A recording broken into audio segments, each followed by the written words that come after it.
இன்ஸ்டாகிராம்ல ரீல்ஸ் பார்த்துட்டு இருக்கும்போது சடனா நம்ம ஈரோட்ல பழைய பட்டு புடவைலாம் வாங்குறாங்கன்னு சொல்லிட்டு ஒரு ரீல்ஸ் வந்துச்சுங்க. அந்த ரீலை பார்த்ததுக்கு அப்புறம் தாங்க எனக்கு ஒரு ஐடியா வந்துச்சு. நம்ம கிட்டே பழைய பட்டு புடவை இருக்குல்ல, அதை எடுத்துட்டு வந்து கொடுத்தா செமையா காசு பார்க்கலாம்னு சொல்லிட்டு நான் வந்த பிளேஸ் தான் நம்ம ஈரோட ஆர்கிவி ரோடு ஏவியா சொர்ண மக்களுக்கு பக்கத்துல லொகேட் இருக்க இந்த பழைய பட்டு புடவை கடை தாங்க. அண்ணங்கிட்ட போயிட்டு 4 பட்டு புடவை இருக்குன்னா எவ்வளவுக்குனா போகும் பார்த்து சொல்லுங்கன்னு சொன்ன உடனே சொல்லிடுறேன் சார். இந்த மாதிரி ஒயிட் வந்தா போங்க சார். இந்த சாரீஸ் போகாதுங்க சார். எதனால போகாதுன்னா அது அதான் சார், ரெட் கலர் வந்தா போகாதுங்க. இது வந்து பியூர் காஞ்சிபுரம் சில்க் சரிங்க. இது ஓகே, பியூர் ஜரிகங்க. எங்களுக்கு ஜரிகை தாங்க வெளிசனு, புடவைக்கு வெளிசன் கிடையாதுங்க சார். இந்த மாதிரி சாரீஸ் எல்லாம் வந்துங்க ஒரு 8000 ரூபாயில இருந்து 11,000 ரூபாய் வரைக்கும் போகுங்க. மொத்தம் வந்து உங்களுக்கு வந்து 62,000 ரூபாய் வருது சார் 4 சாரி. ஓகே, கடை பாருங்க ஒரு 20 வருஷமா அனுபவம் இருக்குங்க. இந்த கடையோட ஓபன் டைம் பாத்தீங்கன்னா காலையில 11 மணிங்க, ஈவினிங் 6:30ங்க.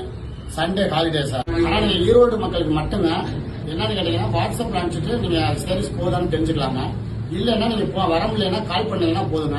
வீட்லயே வந்து பார்த்து ரேட் சொல்லிருக்கோம். உங்களுக்கு கட்டுப்படியான கொடுத்தோம், இல்லைன்னா கொடுக்க தேவையில்லைங்க. ஈரோடு மட்டும் தாங்க. அண்ணன் கொடுக்குற 62,000 ரூபாயில 30,000 ரூபாய் கையில கொடுத்துட்டு மீதி 32,000 ரூபாய் ஜிபே பண்றேன்னு சொல்லிட்டாருங்க. அப்புறம் என்னங்க, உங்க வீட்டு பீரோல தூங்கிட்டு இருக்க புடவையில எடுத்து வந்து கொடுத்து பணமா மாத்திருங்க.